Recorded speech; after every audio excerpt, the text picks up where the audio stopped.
And what's up, everyone? Welcome back to another episode of the Inside the Distance podcast. I'm your host, GK, the fight analyst, and this here is my man, Aaron, the dog.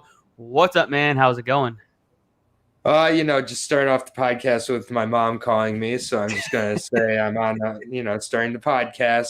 Give it a listen, give it a like. But I'm doing good, man. How are you doing? I'm doing great. It's Thursday night. We're back. UFC 256 is on tap. Cage Warriors is going on right now. Bellator tonight. Cage Warriors tomorrow night. Cage Warriors on Saturday.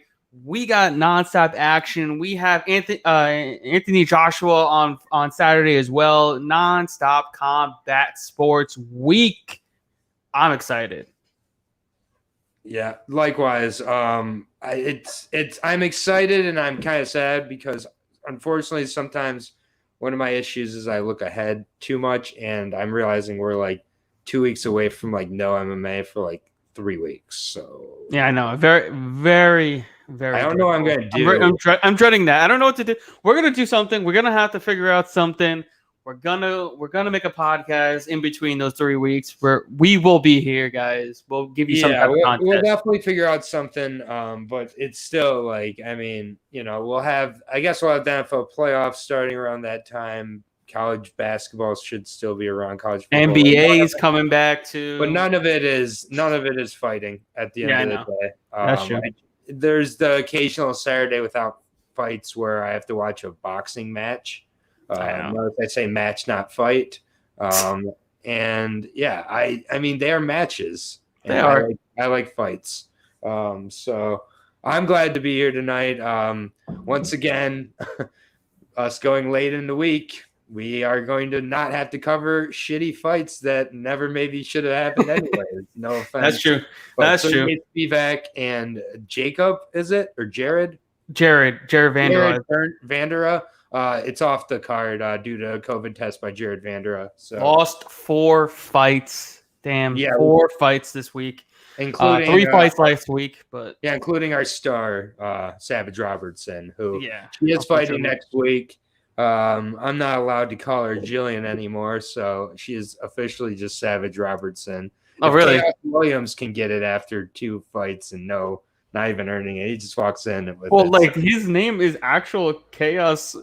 Her name's actual Savage. So well, I mean, Tapology. You look at that man's name, it's Chaos Williams. He doesn't have a first name. It's the craziest thing ever. Eventually, we'll get there on Tapology too. So one step at a time. We'll also get her in the UFC video game soon. Also, yes. But yeah. Either way, we got 10 fights now on this card.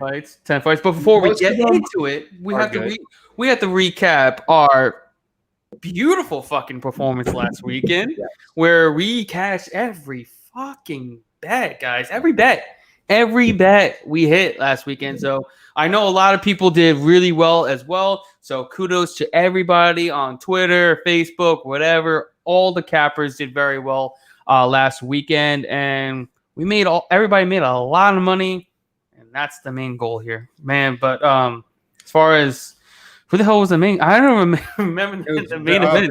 Marvin Vettori. Oh man! Wow, what a fucking fight! Best fight of the year. Wow, fucking fight! Holy crap, that was a great fight. This is a fight where I do honestly think both guys get better from the fight. So I think especially Vettori, though. Vettori just shot up in my book to a level I didn't know he was quite at. I was really impressed. 5 rounds, he almost finished in round 1. Yeah, but then to really show, I mean, he got in some bad spots. He definitely took some damage. I think more damage than he's ever taken in his career. But he looked really good, and I'm really intrigued to see him against this Robert Whittaker level of class now, where before this fight I was not interested in that Marvin Vettori. So yeah, he leveled up big time. He leveled up big time. And so I'm excited. I was wrong on the main and co-main event.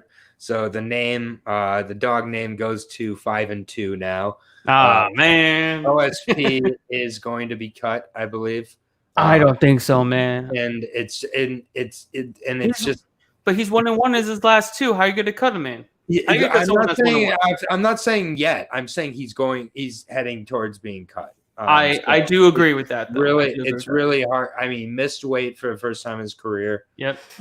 He's been struggling with the weight for a while. It's why we saw that heavyweight test. He's now 37, going to be 38 by the next time he's fighting. Yep. And I mean, he lost to a guy who's 9-0 and just got schooled, for a lack of better terms, in that fight. Did. He really did. Big time. And every facet. I think Jamal Hill looked phenomenal. I'm really excited for Jamal Hill. I'm really excited for Jamal Hill also. Especially because he seems like he is such a light, easy 205er, but he has this punch behind his punches that I think surprises opponents. And I don't see a lot of guys at 205 more exciting than him. So no, not at all. I agree. It's another like Vettori and Hill just shot up in my book so much, and they're two favorites I really, really doubted. And particularly Hill, I really thought Hill was going to get exposed. I really thought he was going to get taken down, but OSP didn't even attempt to take down. No, so we really don't even know. You know what I mean? That's a good point. But still, I really do rate a win over OSP still high. I can't absolutely. I think he's now number 14 or 15 in the rankings. And I think he's just his ceiling is a limit. I mean, we'll see him against like a Misha Serkinov type of fighter coming up here, probably. That'll be a good fight. That'll be a very good fight.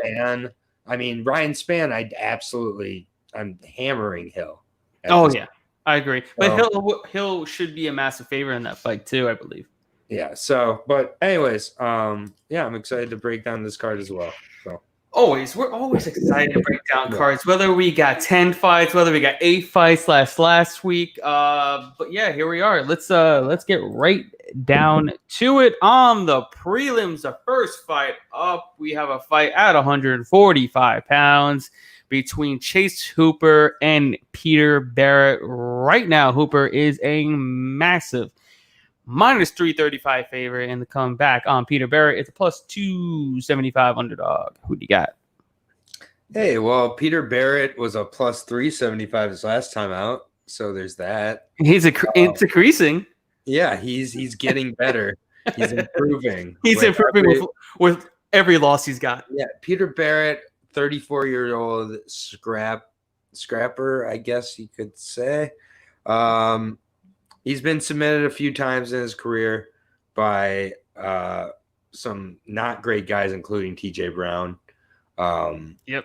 And Chase Hooper, it's just like you're having to say Barrett's going to knock him out inside of 2 rounds at some point, I guess, or he can grease a decision. I'm going to take Hooper. I'm going to not overthink this. I'm going to take him to get I'll say a second round submission. No, man. No, I'm sorry. It's first round because it's the first fight of the card. Round 1 or decision. That broke last. No, it didn't. Last fight was round 1 or decision. It was a decision last fight. Remember?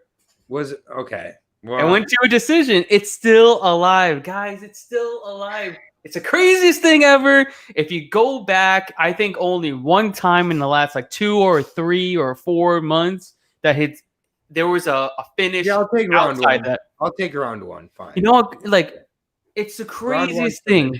It's the craziest prop and trend you would see out there. I've been talking about this every single week. First fight on the card is normally round 1 or decision. You can go back. The only fight that it wasn't round 1 or decision was when Kevin Natividad came and fought against Miles Johns. That was around 3, which was about to go to a decision too. So other than that, round 1 decision, I got Chase Hooper here. I got him inside round 1, which is a plus 175. He should win by submission, which is also minus 110. Really don't like that. I'd rather just take Chase Hooper in round 1, plus 175. I'm really not going to bet it, but that's my prediction here, and I think that's really the only play. I don't trust Barrett. I don't care that he's plus 275. I don't care that Chase Hooper doesn't know how to throw a punch. I don't care because I know he's been training with Ben Askren, which means he's leveling up his offensive wrestling. So I think he's going to be able to get the fights in the mat a lot easier this time around. And just when he gets it there, it should be his realm. He should get the finish. Peter Barrett has been subbed by lesser jiu-jitsu practitioners. And I think Chase Hooper is just way better than him on the ground. And I just can't trust my money on Peter Barrett. I don't care what the line is. I don't care who he's fighting. Barrett literally probably is going to get cut after this fight if he were to lose. And plus, they're giving Hooper a chance to win here. The reason why they're giving Barrett, because they want him to win. He is a guy that they can market because he's likable. He's funny. You see those shows with him and Askren. They're good together. So I think 21, he can improve. I don't think we're going to see a ton of improvement here, but I don't think we're going to need to against guys. Yeah, exactly. Especially in the striking, you don't really need to. He just needs to get the fight to the ground, and he should be able to capitalize big time there. Yeah, I agree. All right. Next up in the women's strawweight division, we have a new announced fight between Tisha Torres and the newcomer in Sampage Hughes. Right now, Tisha Torres is a minus 470 favorite, and the comeback on Sam Hughes is the plus 375 underdog. What do you got? I mean, this is pretty cut and dry. It's Tisha Torres all day. And by decision. Yeah, Tisha Torres by decision. I think minus 160. I think that's all you do. Yep. Tisha Torres has faced every champion in the strawweight division's history. Mm-hmm. She hasn't beat any of them, but she's faced all of them. Hasn't been finished by any of them either. She's facing a girl who's 5-1, 3-1 as an amateur. And she got finished by Vanessa Demopoulos. She was beating her for the first 3 rounds. However, she got finished in the 4th round by a really slick inverted triangle. So yeah, that was pretty dope, though. I'm not gonna lie. And Vanessa is Vanessa's tough, but she's not nearly as the level of Tisha Torres. This is a short notice. Sam Hughes not gonna have much of a chance here. So Tisha Torres decision, I think. You don't. Yeah, I'm all day Tisha Torres here. I mean, this is arguably the biggest step down in competition of her entire career. It's not bar none. I mean, she hasn't fought any UFC newcomer on 2 or 3 days notice with 6 fights ever.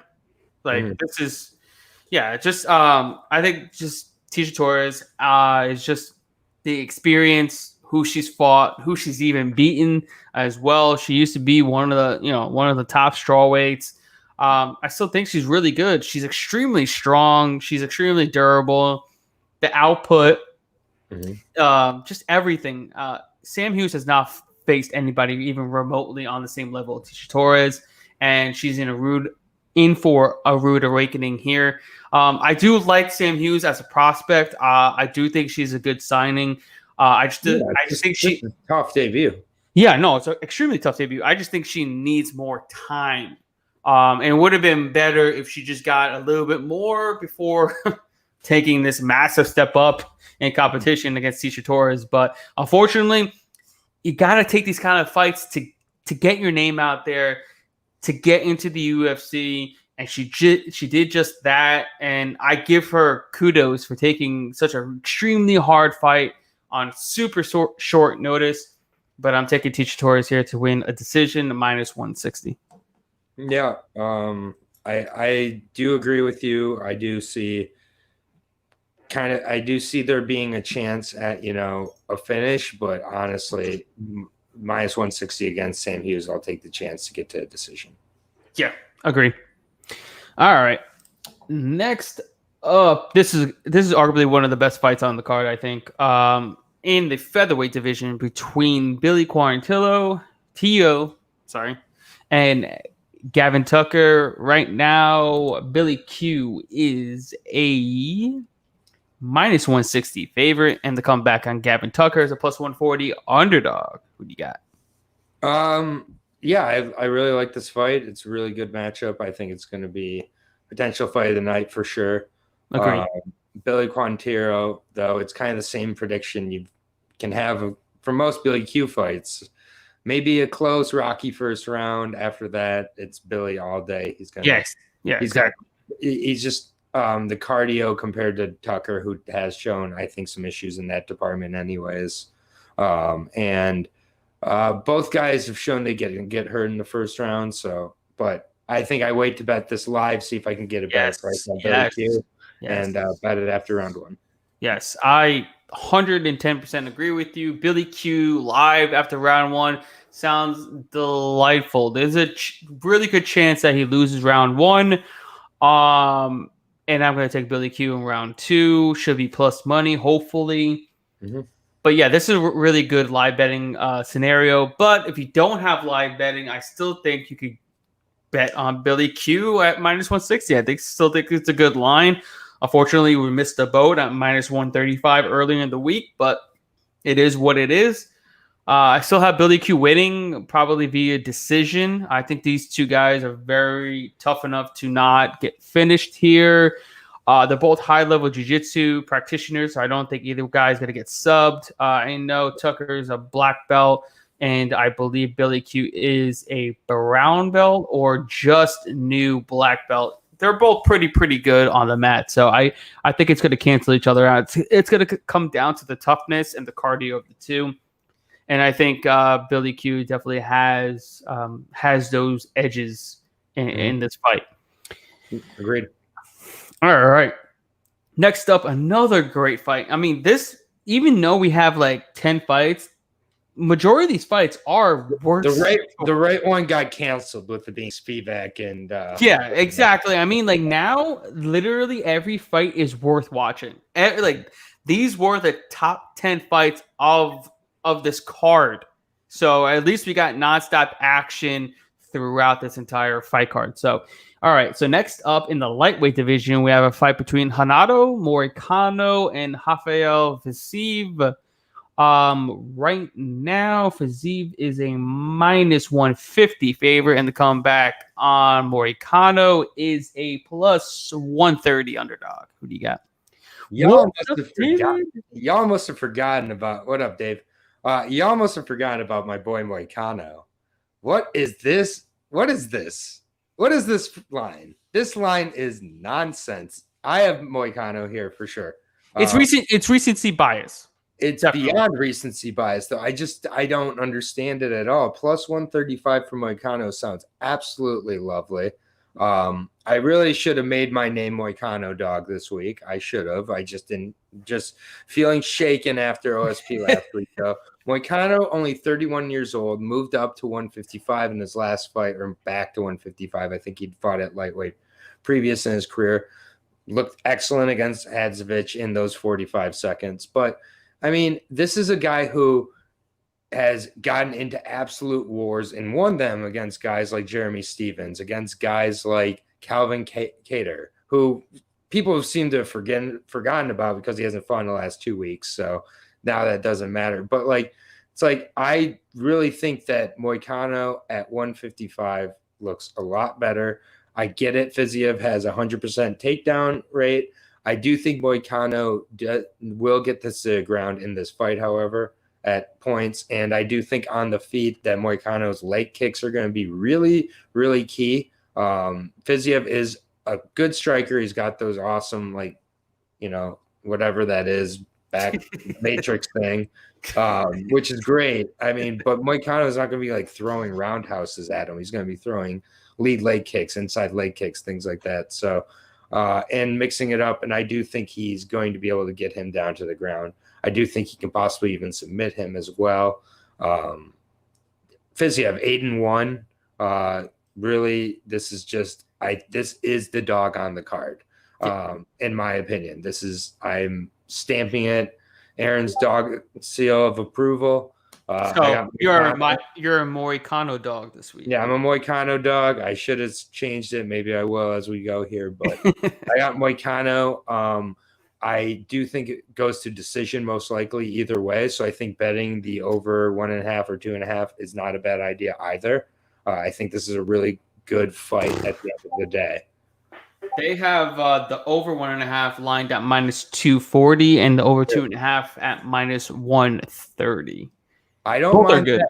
I don't mind the over. I don't mind either, honestly. I think this is a really this is a good matchup. Fiziev is going to be, I think, the thicker, more physical guy, but I think Moicano is going to have the more functional, better cardio rate, better work rate, more diverse game. He's the better grappler, better wrestler, and on the feet, I do think it's, even though Fiziev has gotten this like god status as the Tiger Muay Thai striking coach, we're not seeing that finishing rate yet in the UFC. And the guys he's faced is Alex White and Mark Diakese. And Mark Diakese, he looked good against. That's very good, but I do think Moicano is much better than Diakese and will, more importantly, fight a much better game. So I like Moicano here. If I had to make a pick, I'll say Moicano by decision, but I don't mind the submission play. I don't know what that's at, but I think submission is in play as well. Moicano 435. I mean, that might be a bet I make by the time this starts. So I like his submission game. He's a legit black belt, Moicano. I'm Fiziev we haven't seen tested. Big step up in competition from Diakese to Moicano. I mean, Moicano has fought some of the best. I know it's at 145, but Fiziev is not on the level of Jose Aldo. He's not on the level of, everybody else that you mentioned. I'm just drawing a blank. Yeah. But yeah, I mean, he's built Jeremy exactly. Brian Ortega, the loss he had to Brian Ortega, he landed, I think, 103 significant strikes in that. And he was winning all 3 rounds. Exactly. Yeah. All 3 rounds. I mean, we've seen in a few fights he's gotten popped really early and put away. Of course, that can happen, but that's the fight game also. But I just think Fiziev is not putting away everybody. You know what I mean? He hasn't put away anybody. And this line is pretty much telling, Fiziev is winning by knockout. But why? Sure why? You know what I mean? All 8 of his wins have not been by knockout. He's actually been knocked out by Mustafayev as well in his UFC debut. So, I mean, I don't see how we're justifying Fiziev at -150 against a very seasoned veteran in Moicano who's fought the who's who of the featherweight division. If he beat Jose Aldo, he was getting a title shot. Yep. Point blank. He was getting a title shot if he beat Jose Aldo. Unfortunately, he did not, and then he lost his next fight after that as well by knockout. But man, it's hard not to take Moicano here at +130. I know a lot of people are extremely high on Fiziev. His striking does look phenomenal, but he's got to crack Moicano to win. Moicano is very good. He's savvy. He's much better on the feet than people are giving him credit for. He's long he's really big, and then his grappling is way better than Fiziev. I mean, Brazilian Jiu-Jitsu black belt. I mean, and then I heard he's really good in the gym, so he's arguably one of the better fighters as well at ATT as far as when it comes to sparring and stuff like that. So yeah, I'm taking Moicano here +130. I think it's still a good line. Unfortunately, we missed the boat on +135. But yeah, I'm taking Moicano here. Yep, I agree. All right, next up in the featherweight division, we have a fight between Cub Swanson and Daniel Pineda. Right now, Pineda is a -155 favorite, and they come back on Swanson's a +135 underdog. Who do you got? I mean, I think that this is still a very good price for Pineda, to be honest with you. Cub Swanson, 37 years old now. He had that win against Kron Gracie, obviously, but then he decided to go grapple with Jake Shields and tear his knee apart. Which is when was that? That was about a year ago. It's why he's been out for us, and it's why he's been out since last October when he fought last. Oh, so, really? Oh, shit. Yeah, you're right. In Quintet. Tore his knee completely apart against Jake Shields. And that, I thought, was the end of Cub Swanson. Because, to be honest, I think going on in the Kron Gracie win should have been where he went out anyways. Then tearing his knee apart in a grappling event, I figured he's done. He's coming back from that now.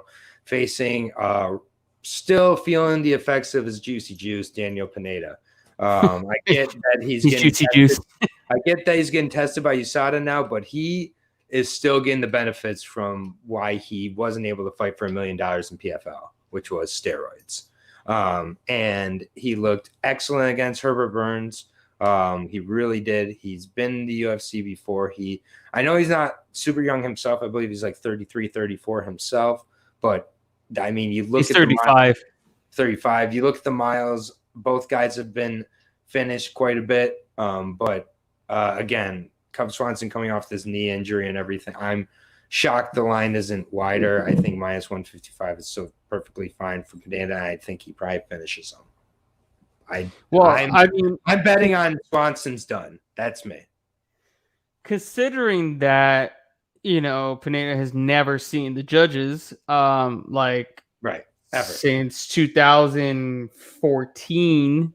In the UFC, but win or loss. Yeah, win or lose, pretty much comes to this fight's not going to the decision. If this fight doesn't go to a decision, wow, the fight doesn't go to decisions, only minus 140. What the fuck? I love that bet too, but that's literally the only bet that I really want to make in this fight because, like, I don't trust either one of these two with my money, to be honest with you. They're both aging fighters. I don't know what we're getting from them. Pineda fought Herbert Burns, who wasn't in shape for that fight. So is Swanson in shape? I don't know. We have to wait till tomorrow to see. I mean, he might be. I mean, and let's not act like Pineda is this world beater. The dude's been beaten 13 times. And he's been finished majority of those times. He came against Herbert Burns, who was overweight, out of shape, didn't look like and I'm pretty sure I think his brother had Rona too. So that could have been a mix into the whole spectrum of why he was just out of it. But yeah, I can't really trust either one of these two. They're aging fighters. Neither one of them have looked great as of late. One of them I know was on PEDs, and the other one just got his leg torn apart. But Cub Swanson has beaten and faced better competition. Pineda has not. Cub Swanson's not walking through the door. You could be right. You could absolutely be right. I don't want to test Pineda against Cub Swanson because Pineda does fold. He's shown that he folds in time. Cub Swanson is still Cub Swanson. The dude is still tough. He normally doesn't get finished, especially due to strikes. He normally doesn't get finished. Normally it's due to submissions. Mm-hmm. If Pineda comes in there and strikes with Cub Swanson, that's going to be a fucking war that I do not want to bet on Pineda against. Because the dude's been knocked out before. Cub Swanson's still tough as nails. He's still got power. I'm not saying he's going to win, but I wouldn't want to play Pineda at minus 155 either. But I would play the under 2.5 rounds at minus 110. I also would play, this fight does not go to decision, at minus 140. Those do sound like pretty decent plays. But that's the only way I would play anything of this fight. I want to stay clear. I didn't really do too much research into this because I don't want to bet on either one of these two fighters. I just really don't. I just want to watch it and just watch this war unfold and see who falls first. That's exactly all I want to do. That's fine. I feel okay with Pineda. I really do. No, I go ahead. If you've got a strong lead, lean on Pineda, go right ahead. I just want to play it safe and just hope that, God forbid, Cub Swanson comes in and starches his man. So, you know what I mean? I just don't see that.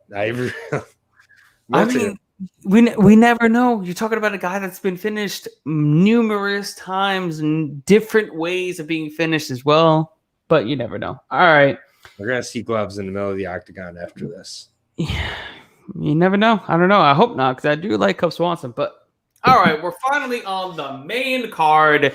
The first fight on the main card is at 185 pounds between Kevin Holland and Ronaldo Souza, Jacare Souza. Right now, Souza's actually the minus 125 favorite. There's crazy line movement. Kevin Holland was as big as a minus 175 favorite. Now he's down to a plus 105 underdog. Who do you got? I have been pretty consistently on Jacare for this week as I've looked into this fight. But I also am, I'll be honest, I'm quick to fade Kevin Holland. I really am, especially against anybody who has any form of takedown or grappling acumen to them, which Jacare does have. We've seen in several fights, Gerald Mearshart is one that really stands out where Holland lost that fight. But how long ago was that? That was 2 years ago, I think. 2 years ago. So, yeah, but the guys who Holland has been facing haven't exactly shown that he's improved that aspect of his game. But we also don't know that, right? We don't. Correct. Yeah, we don't know anything as we're betting, though. Like, that's the point. Like, you don't know. You have to go with what information you do have present. So Souza, 41 years old now. That's, first of all, a worry. He did go to a 5-round split decision with John Blachowicz, though, in his last fight. So it was a split decision? Yes. So super close fight with the now 205 champ. 5 rounds. Back down at 185. I do think that Jacare should be at 185 while he's still fighting. So I'm going to assume that he's making the weight. That's the first assumption. Second assumption is he's not going in there and trying to kickbox with Kevin Lee or Kevin Holland. Yeah, Kevin Holland. Very different. I do know that I do know Jacare has been preparing with at least a few lengthy strikers as well. So I do think that he'll have some entries on probably the 80-inch reach of Kevin Holland, something around there. So for Holland, I think that this is a very winnable fight. I do think that it's a pick 'em. I don't think it should have ever been minus 170 for Kevin Holland, so I think the line movement's appropriate. I don't know if there should be a favorite, though, in this fight. I think both guys have a very clear avenue to win, and if they keep it in their department, they do. So I'm going to take Jacare. I'm going to take him by decision. But I would love to see a submission from Jacare here. I'd love to see a real quick submission, just lock up an arm triangle, get out of there, and just make it look easy. I've been waiting to see Holland. I'm going to fade him here again, even though he's an underdog now. Now that Kevin Holland's an underdog, I'm kind of leaning towards him because I was waiting. As, the line's moving down. Now is the time to bet on Kevin Holland. Mm-hmm. I still think he has a massive striking advantage here. He's facing an aging Jacare Souza. This is the right step up in competition. I think he would have got absolutely obliterated against Jack Hermanson.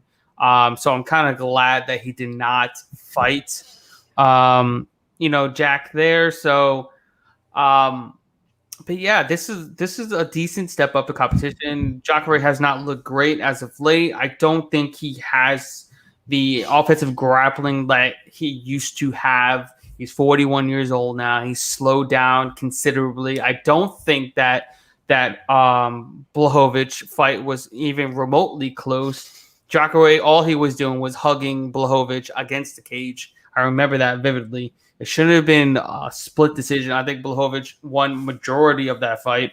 He won the striking quite easily. In all, Jacare was doing was literally holding him against the cage. Blachowicz did not get taken down not once. I know Blachowicz is completely different. He's much bigger than Holland. Holland's been taken down before in his career. But like I said earlier, we don't know if Holland leveled up in that regards. We haven't seen it from him. We don't know if he's got better than the Mirror Shark fight. We saw him against Darren Stewart get taken down 3 times. And how long ago was that? This year? That was this year. But he got up, right? He got taken down. If he gets taken down that amount of times against Jacare, he's not getting up. Why not? I don't, because I rate Jacare's takedown and grappling as about 10 times better than Darren fucking Stewart. But it doesn't mean he's not going to get back up, though. It's not guaranteed that he's going to get submission. It means that Kevin Holland puts himself in. When was the last time Jacare got a sub? Oh my God. It doesn't matter. When was the last time he got a sub? I picked the decision. But if he can't keep his opponents down on the mat, how is he going to win the decision? He's just going to hold him there? He's just going to lay on top of him. You're making a way larger assumption saying Kevin Holland just gets up from these same take. He did it the fights that he's won, Mirror Shark got taken down, got up. Won. He didn't win that fight, and we both know he didn't. Did he win? Won. Did he win? Dude, was there a W? He got it. Did he get a W? Is there a W on his record? Oh my God, let's move on. This is pissing me off. You're making terrible. But he won. He won. Darren Stewart got taken down. Got up. He won. Doesn't count. So let me get the split decision doesn't count for Jacare. He doesn't because he didn't win. But no, you're like he didn't win. It wasn't. Oh my God. But did he win the fight? Jacare lost that fight. Kevin Holland won against Jeremy Shark. Kevin Holland won against Darren Stewart. He got taken down, but he won. Got taken down 9 times in those 2 fights. And won. Both of them. Okay. Good strategy. Get taken down 5 times by Jacare. Let's see who wins. Kevin Holland. I will bet you cash money on that. If there's 5 takedowns, Jacare wins. I don't know if there'll be 5 takedowns. I don't know. 5 takedowns by Jacare, he wins. I don't think there'll be 5 takedowns by Jacare. I'll take the under 5 takedowns by Jacare. If you want to bet that. The reason I said 5 takedowns is because that's what he's averaging between Darren Stewart and Gerald Mearshart. But those are 2 fights out of how many? Dude, I'm just saying. Like, okay, let's move on again. Right. Like, if you can. All right. Next up in the women's strawweight division, we have a fight between Mackenzie Dern and Verna Jandiroba. Right now, Dern is a -200 favorite, and come back on Jandiroba as a +170 underdog. Who do you got? I'm not betting this fight. I don't really like that I'm picking Mackenzie Dern, but I'm going to take Dern, I guess. I don't really know though. Like Verna, she's got like less than 0 striking. Mackenzie Dern has 0 striking. So it's like, who's going to be the better kickboxer in this fight, I think, because I don't think that the grappling is going to play too much of a factor on either side. So be a really ugly, kind of huggy fight. The thing is, we don't know how Jandiroba's striking is because we haven't seen it. She hasn't been on the feet long enough to really know how her striking is. 17 fights, we haven't seen it. Well, in the UFC, we haven't seen it because she's getting takedowns, she's getting submissions, and in the fight that she was on the feet the most, she actually outstruck Carla Esparza. Mm-hmm. Well, from what we've seen from Mackenzie Dern, when she's on the feet, she's only landing 25% of her strikes at distance. So, showing that she can't strike whatsoever. And then we've also seen from Dern that she cannot get a takedown to save her life either. Mm-hmm. So the only time she's ever getting to the mat is when her opponent takes her down or she's flopping to her back and pulling guard. So she does that against Jandiroba. She's flopping to her back. She's pulling guard. And Jandiroba, who's also a highly BJJ black belt, who's never been subbed in her entire MMA career, is on top. That is not good for Mackenzie Dern. So I don't know where Dern is going to win this fight. Jandiroba is just as highly in the Brazilian Jiu-Jitsu as she is. So this is going to be a stalemate. I'm taking Jandiroba here. I don't see why Dern should be a minus 200 favorite. It's just recency bias.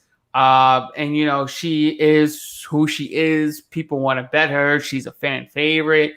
You know, public likes her, and I get it.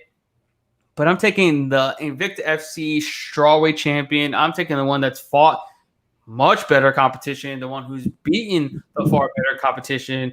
I mean, she was out grappling Carla Esparza for majority of that fight on extremely short notice. I think it was 3 or 4 days notice. And I know it wasn't against anybody good, but in her last fight, she looked phenomenal. Yeah. I mean, it wasn't against anybody good. It wasn't against anybody good. I know. Yeah, like, that's you know fine. what I mean? Yeah. But like, I mean, you look at. I don't want to bet this fight, and I just have to bring up this comment. It's funny. No. The family that fights together stays together, bro. So like that was nothing. That was like a lover's tiff, and nothing more, nothing less. And man, we are on here to go back and forth. Yeah, to give different opinions. I mean, you've got to understand this card. There's not a lot of fights to disagree on. These two are two of the ones we're going to disagree on. That's exactly. fair enough. And I think they're fair disagreements. Yeah. We don't want to agree in every single fight, because then this show will be boring as shit, because then we're never gonna have different opinions. We don't agree on every single fight, and some weeks, like last week, you look perfect and I look like a dumbass getting the last 2 fights wrong, and then but I got Collier, so it's like exactly, yeah, it balances out. Like we can't agree on everything because our minds don't think the same 24/7. So but that's why we're here. Exactly.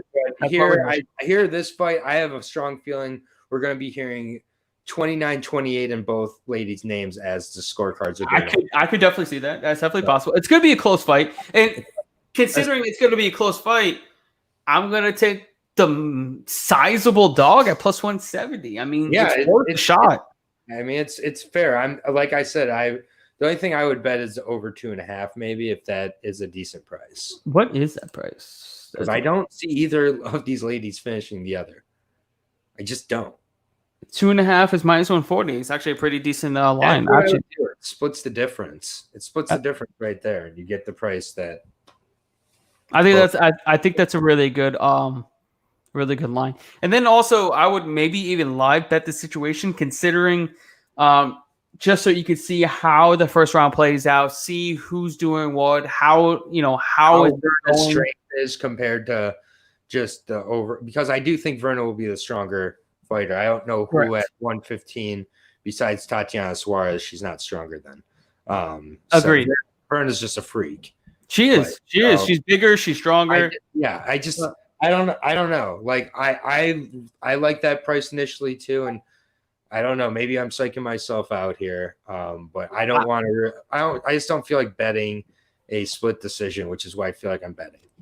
I totally agree with you. I'm just taking a shot on the dog plus 170. I think it's even going to get even higher come fight time. I think Durham might even get as high as like minus 250. And then I thought it was going to go the other way. I thought it was it's she's getting steamed like crazy right now. She, like I said, she opened at minus 165. Now it's at minus 200. I think it might even get to minus 225. Minus 165 sounds accurate. Yeah, no, that does sound accurate. But I'm thinking Jandiroba might get even close to plus 200, and then it's like, wow, you have to take her at that point. Yeah, the 200 may be the Magic Brunson line. Yep, I remember that. I will always remember the plus 300 Magic Brunson line that we both smashed. Yep. All right, next up in the lightweight division, the co-main event that I hope happens because one of these fighters, Cornerman, just popped with COVID. So, Oliveira's Cornerman just popped with COVID. So we're just gotta pray that Oliveira doesn't get COVID as well. So we'll see. It's so interesting how sometimes the Cornerman popping with COVID results in the guy being taken out if they're a certain level of fighter.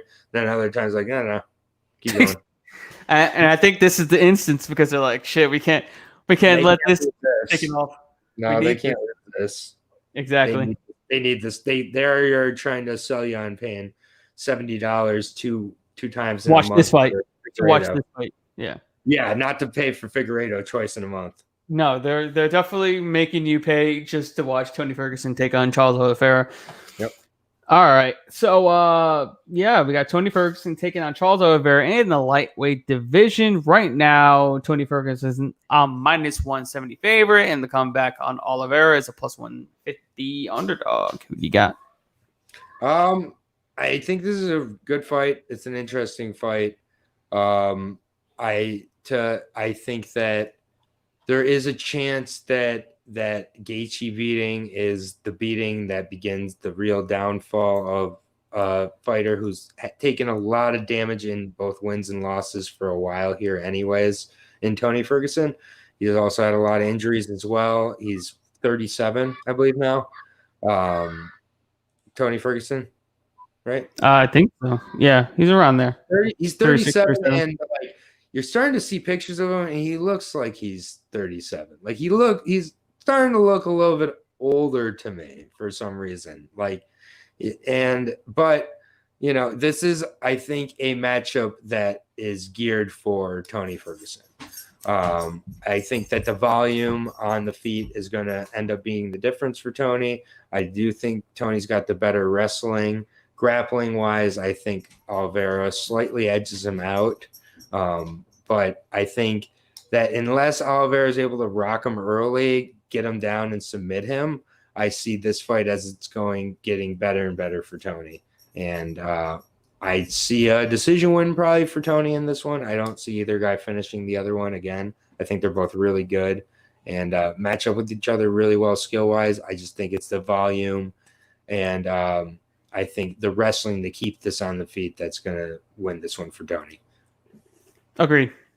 I think everybody's writing off Tony because of his last performance, but let's not take it away because Justin Gaethje, you know that Charles Oliveira will not last 2 rounds against Gaethje. You're talking about Tony Ferguson went almost 25 minutes and almost took almost 200 strikes from Gaethje to put him away. But mind you, he didn't even put him away. He was still standing.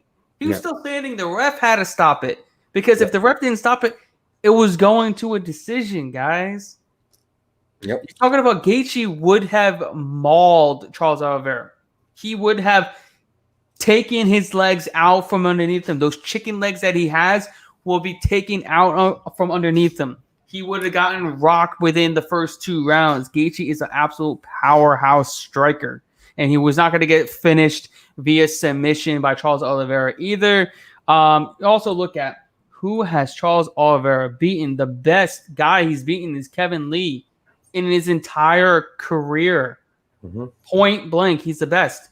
After that, Jared Gordon on short notice, Nick Lenz, David Tamer, Jim Miller, aging Jim Miller, Christos Giagos, Clay Guida, and then he gets finished by Paul Felder. He gets finished by Ricardo Lamos. He got finished by Anthony Pettis. And mind you, he didn't get finished by Lamas and Pettis. He got choked out by those two.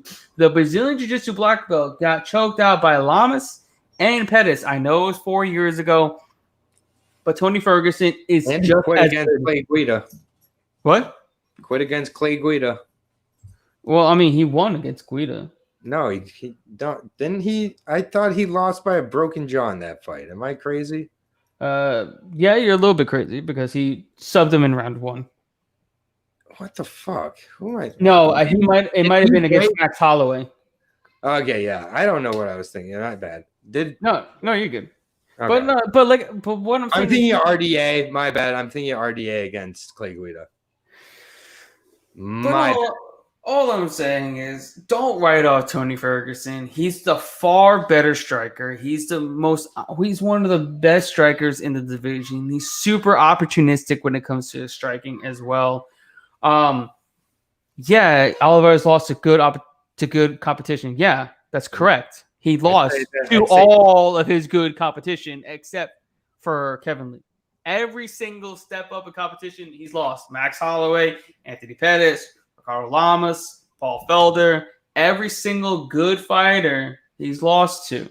And mind you, this is the first fight in years that he's not the bigger, taller, and more lengthy fighter. He doesn't have the reach advantage. He doesn't have the height advantage. He doesn't have the strength advantage. He doesn't have the striking advantage. And mind you, Tony has never been subbed in his UFC career. Never.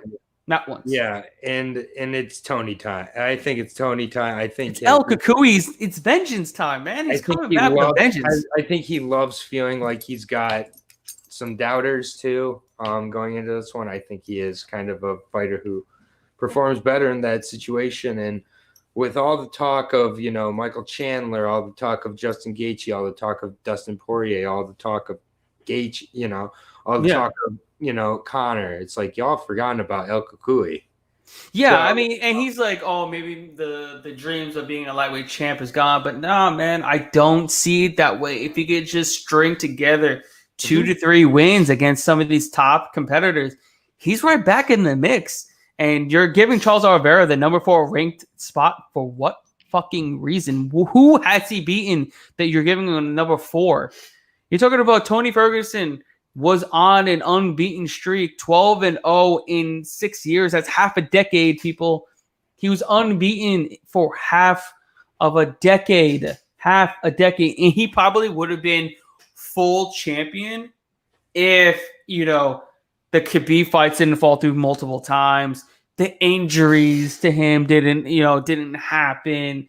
The fight against Gaethje didn't happen the way it did. If the first fight happened against Gaethje, where Gaethje took the fight on short notice, it would have been a completely different ball game here, guys.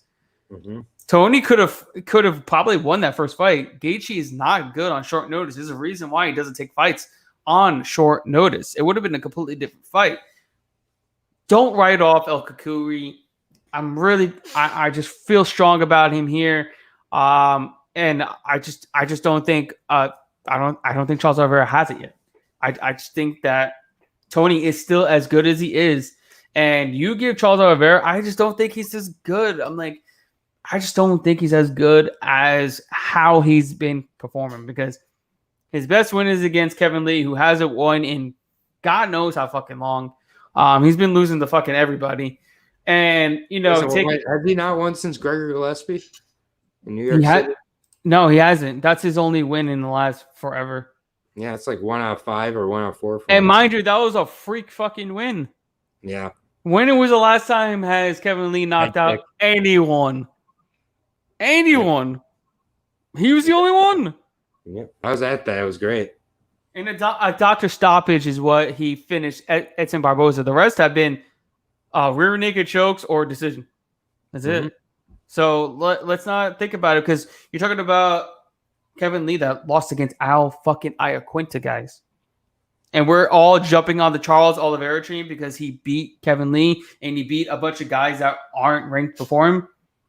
He's only had one single win against a ranked opponent, and that was Kevin Lee. And Kevin Lee was barely ranked at that time.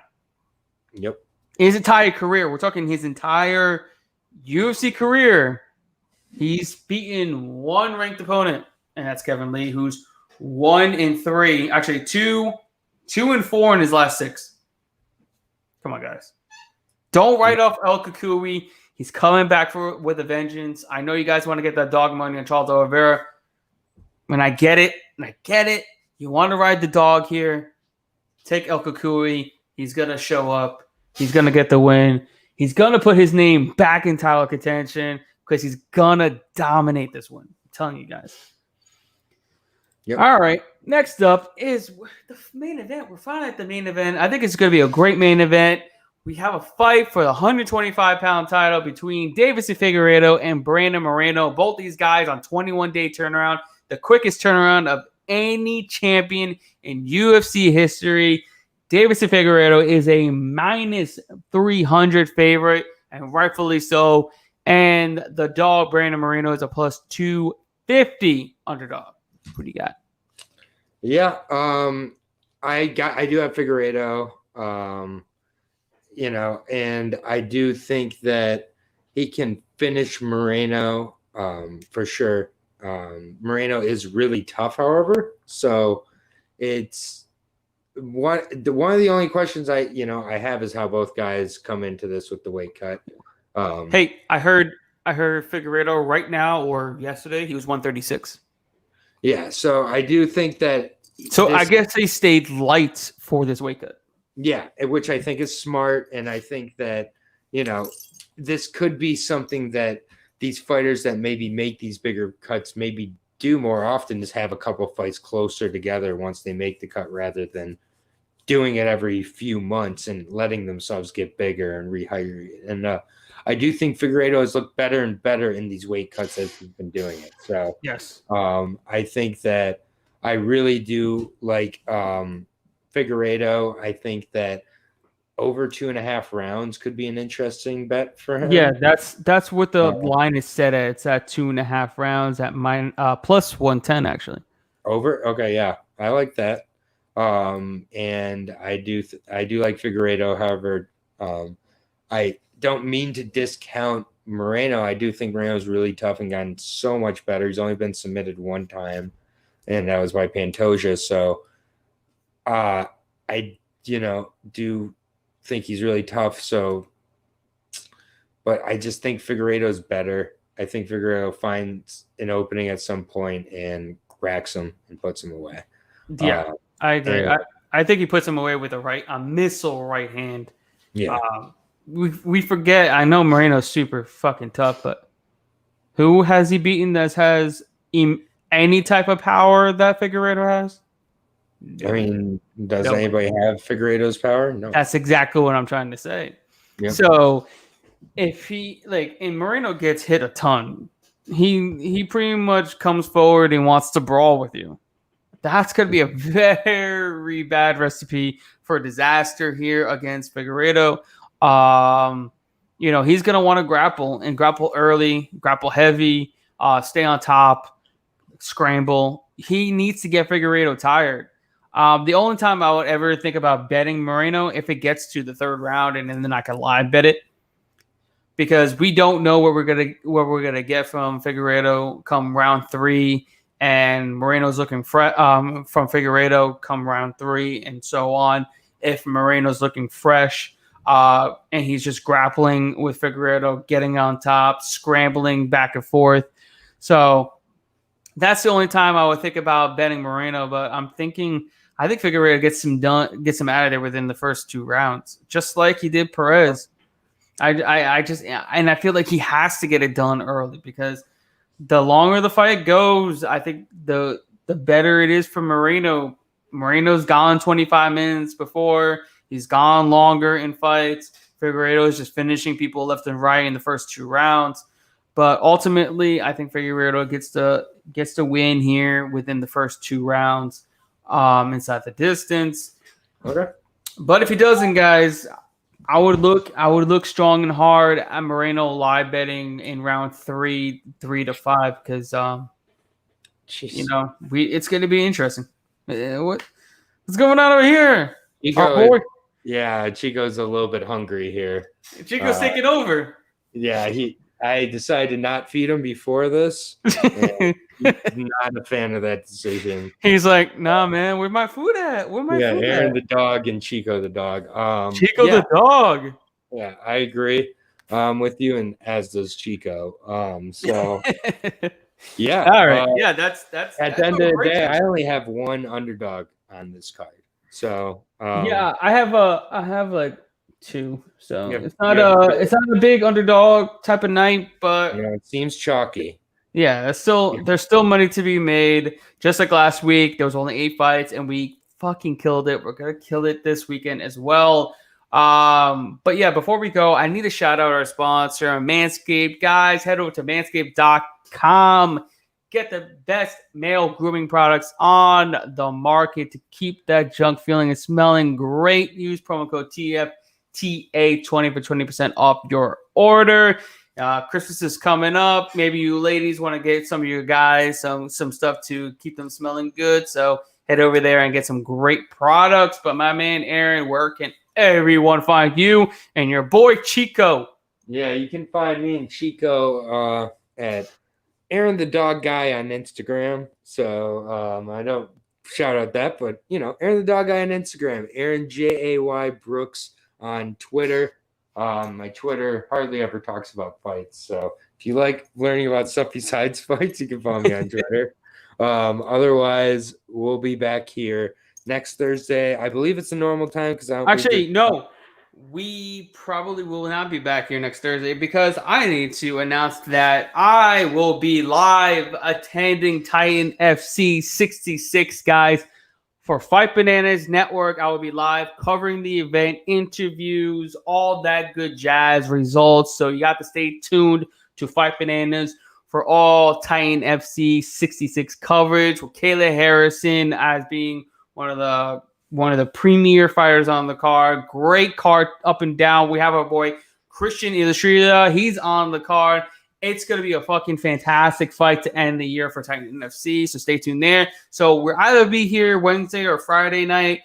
Okay. Either or, we'll let you guys know. But yeah, I'm looking forward to that. So stay tuned to Fight Bananas for all that Titan FC coverage. Yeah, get your bets in on Jillian now. Yeah, you have to. -120. Get it in now because it's getting in hot. I don't think she's going to get any worse than that. She's probably going to jump up from there. Fucking great, crazy price. She should be a much higher favorite, especially even higher than she was against Angela Lee. So, yeah, with that said, guys, head over to theFightAnalyst.com. Get my package now. We got Bellator going on right now. About to go watch it live. We got UFC 256 tomorrow night. We got some boxing. We got a lot of fights going on this weekend. A lot of money to be made. You guys can follow me at Fight Analyst on Twitter, The Fight Analyst on Instagram and Facebook. And with that said, we will see you guys cashing out at the ticket window. Until next time.